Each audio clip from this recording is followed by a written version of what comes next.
Hola, ¿qué tal? La idea de este video es un poco hacer una devolución de los trabajos prácticos que realizaron.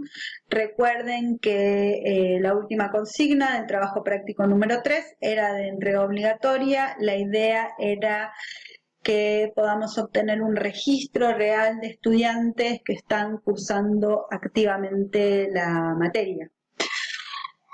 Después de la lectura de los trabajos que nos presentaron, nos pareció importante hacer este video para señalarles algunas cuestiones. Primero, recuerden que todos los trabajos que presenten en la universidad tienen que respetar la coherencia, la cohesión y también las reglas ortográficas. Vimos muchos errores ortográficos y también errores en la redacción. Muchos nos enviaron textos como si fueran mensajes de WhatsApp a un amigo.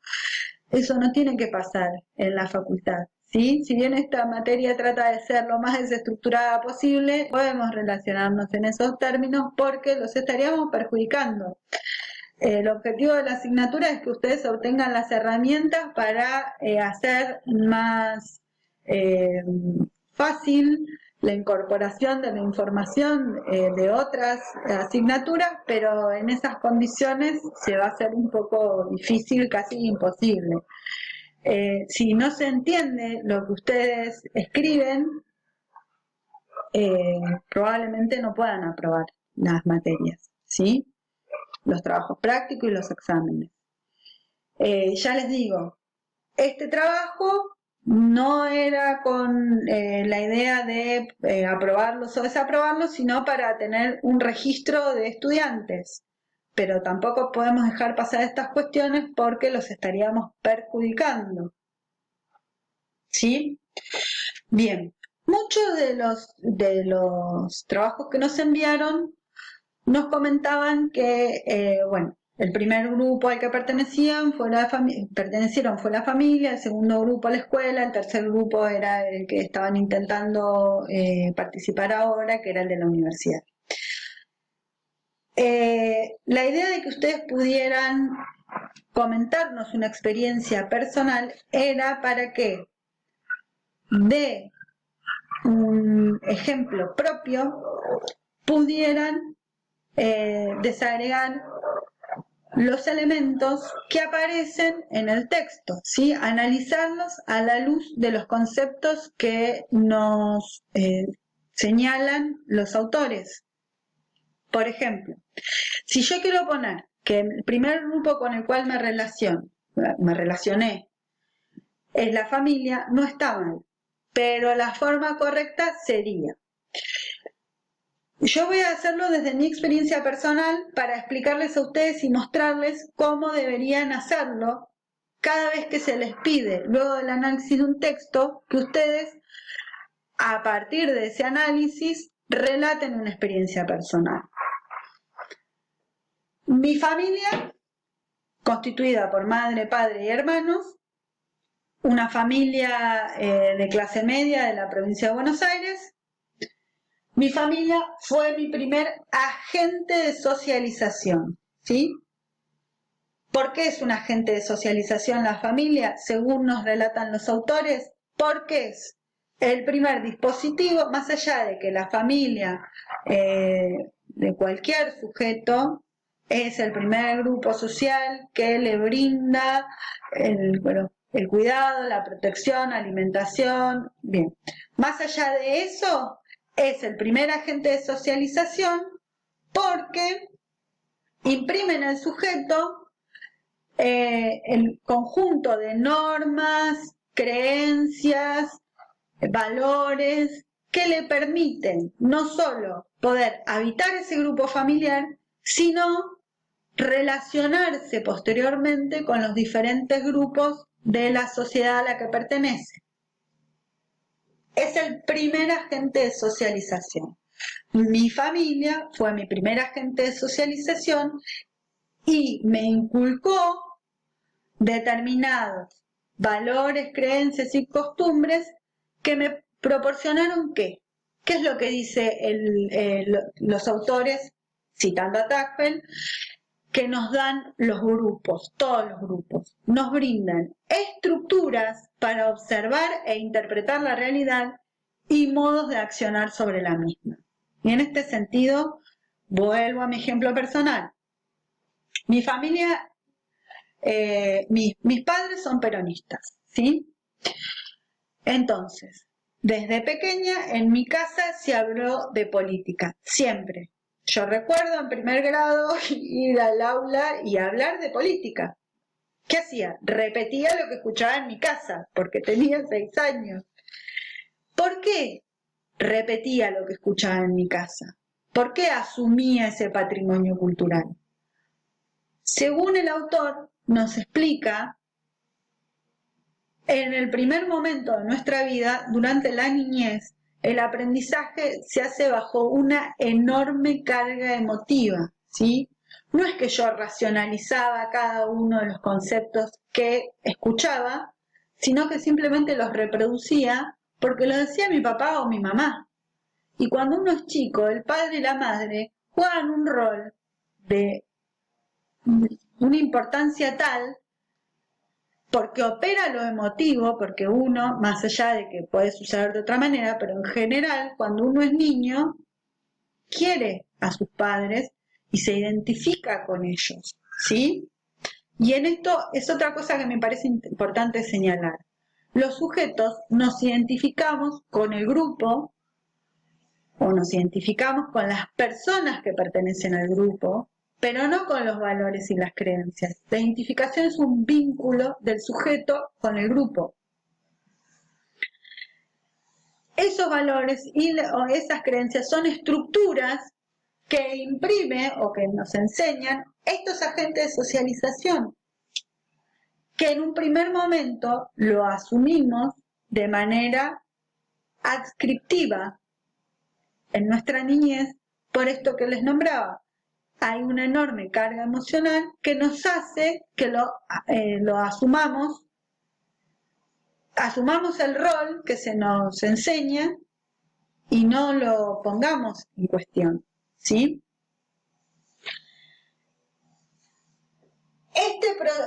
Esto que yo hablo acerca de, bueno, sí, mi familia era peronista y yo repetía en la escuela lo que decían en mi casa, no solo tiene que ver con una cuestión de memorización de conceptos, sino los autores que nos dicen, los grupos nos brindan esto que son estructuras de interpretación de la realidad. Entonces, ¿cómo interpreto yo la realidad? Interpreto la realidad en términos de la sociedad se divide entre trabajadores, que son aquellos que venden su fuerza de trabajo, y burgueses, que son los dueños de los medios de producción. Otra persona que tal vez creció en un ambiente de, no sé, religioso, una familia con una fuerte participación religiosa, póngale, no sé, cristiana, ¿cómo observa la realidad? Los sujetos se dividen entre cristianos y no cristianos. Y cuando uno observa la realidad y la categoriza de esa forma, no quiere decir que la realidad sea de esa forma, ¿sí? La realidad es. Y las categorías se las imprime el sujeto que observa, ¿sí? No es que yo tengo la verdad de cómo funciona el mundo, sino que yo lo único que tengo es ese modelo de interpretación del mundo y con ese modelo voy al mundo y opero sobre él. Bien, eso es lo que a mí me parece que es interesante cuando ustedes ponen como ejemplo de socialización la familia, que puedan determinar cuáles son las categorías que les proporcionó esa familia, y en este sentido, esto dice, yo me identifico con mi familia y me diferencio de otras familias. Bueno, sí, eso es obvio, porque el grupo, el hecho de identificarme dentro de mi familia, yo veo a mi vecino que no forma parte de mi familia y sí me diferencio. ¿Pero por qué me diferencio? ¿Qué es lo que hace ellos que no hacemos nosotros? ¿Sí? Y en esto que yo les decía, bueno, mi familia, por ejemplo, ¿no? Enfrente de mi casa, cuando yo vivía en la casa de mis padres, los vecinos eran de los que se llaman apolíticos. Entonces, ni siquiera iban a votar. Cuando había votación, cuando había elecciones, en mi casa era un evento porque era la fiesta de la democracia. Los vecinos de enfrente no hacían nada, era un día común y corriente porque ellos ni siquiera iban a votar. Entonces ahí establecíamos la diferencia, ¿sí? Cuando ustedes quieren poner como ejemplo, mi familia es el primer grupo con el cual yo me identifico y me diferencio de otras familias, tengo que identificar en dónde radica esa diferencia. Más allá de que, ya les digo, hay una cuestión biológica, ¿sí?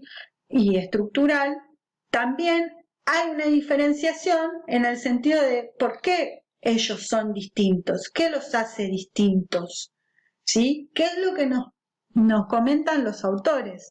Y qué es lo que nosotros esperamos que ustedes puedan rescatar del texto. ¿Bien? Eso por un lado, ¿sí? Después, si ustedes quisieran poner el ejemplo de la universidad, ¿no? Esto hablábamos de un periodo de la vida del sujeto en donde ya dijimos, según los autores, se produce bajo una enorme carga emocional. En otra parte citan a Tagfel y dice, bueno, para que aparezca la identificación del sujeto, el sujeto tiene que percibir que pertenece a un grupo, ¿no? Yo percibo que formo parte a partir de mi participación, o sea, a partir de la adquisición que se dio por mi pertenencia a ese grupo con esas características, yo percibo, ¿no? La gente me pregunta y yo digo, yo soy peronista, ¿no? Ahora, percibo que formo parte de ese grupo. Tengo que saber que por formar parte de ese grupo se me asigna una valoración positiva o negativa, ¿sí? Si yo me relaciono con gente que más o menos adhiere a esas ideas, ¿sí? Por más que no milite, ¿no? Pero sigue esos principios que históricamente se fundaron en el justicialismo de independencia económica, soberanía política y justicia social, va a pensar que es algo positivo. Ahora, si yo me relaciono con gente que piensa que el justicialismo son todos unas personas que son unos burócratas y unos corruptos, va a tener una valoración negativa, pero eso yo lo tengo que saber, ¿sí? Y también tengo que sentir afecto, o sea, afecto no en el sentido de que sea algo siempre positivo, ¿sí? Sino por una afección del espíritu. Sentir un afecto proveniente de la idea de participar de ese grupo. Yo puedo tener una sensación de agrado o desagrado por formar parte de ese grupo. En este caso, a esta altura de mi vida, yo podría elegir si sigo o si no. Pero en determinado momento, tal vez mi adhesión era casi inconsciente por una cuestión de cariño hacia mis referentes más cercanos. ¿Bien? Bueno. Espero que este ejemplo les haya sido útil para conocer la forma en la que uno, a la luz de los conceptos que se trabajan en el texto, pueda relatar su experiencia personal. En caso de que les haya resultado muy confuso, de que así todo, por más que vean este video, no entienden la consigna o no tienen las posibilidades de replantearse su redacción, es importante que nos los hagan saber, porque así como ustedes, nosotros también estamos aprendiendo a utilizar este medio de comunicación, ¿sí? No es lo mismo que en la cursada, que uno levanta la mano y puede responder inmediatamente. El canal de comunicación es distinto. Así que lo que les pedimos es que si hay algo que les inquieta o que no